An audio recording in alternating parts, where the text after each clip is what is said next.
Quelle vie vivons-nous quand nous n'avons pas la vie que nous voulons? Quelle vie vivons-nous quand nous n'avons pas la vie que nous voulons? C'est une question que tout enfant de Dieu doit se poser.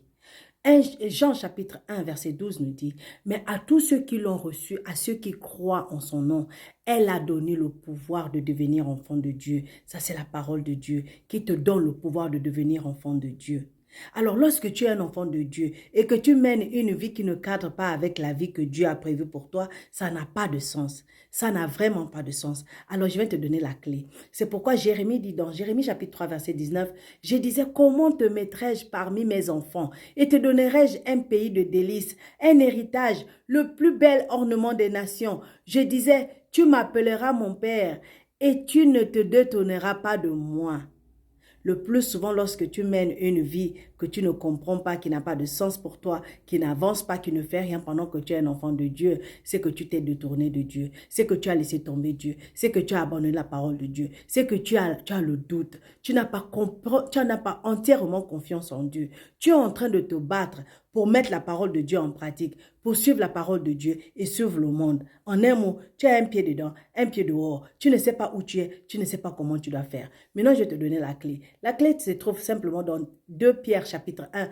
verset 3, à partir du verset 3, qui nous dit, comme sa divine puissance nous a donné tout ce qui contribue à la vie et à la piété, au moyen de la connaissance de celui qui nous a appelés par sa propre gloire et par sa vertu, lesquels nous assurent de sa part les plus grandes et les plus précieuses promesses, afin que par elles vous deveniez participants de la nature divine, en fuyant la corruption qui existe dans le monde par la convoitise à cause de cela même. Faites tous vos efforts pour joindre à votre foi la vertu la science, à la science la tempérance, à la tempérance la patience, à la patience la piété, à la piété l'amour fraternel, à l'amour fraternel la charité. Car si ces choses sont en vous, si ces choses sont en toi, et ils sont avec abondance, elles ne vous laisseront point oisifs ni stériles pour la connaissance de notre Seigneur Jésus-Christ.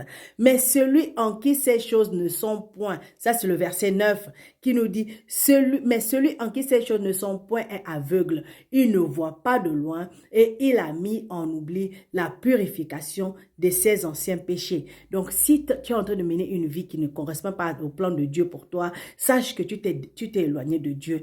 Reviens à Dieu, repens-toi, reprends la prière, reprends la patience, la foi, mets la parole de Dieu en pratique et tu vas voir comment Dieu va donner un sens à ta vie et Dieu va transformer ta vie et Dieu va te donner un but et Dieu va te donner une vision et il va te donner un plan de vie. Alors s'il te plaît, reviens à lui et n'oublie pas, abonne-toi.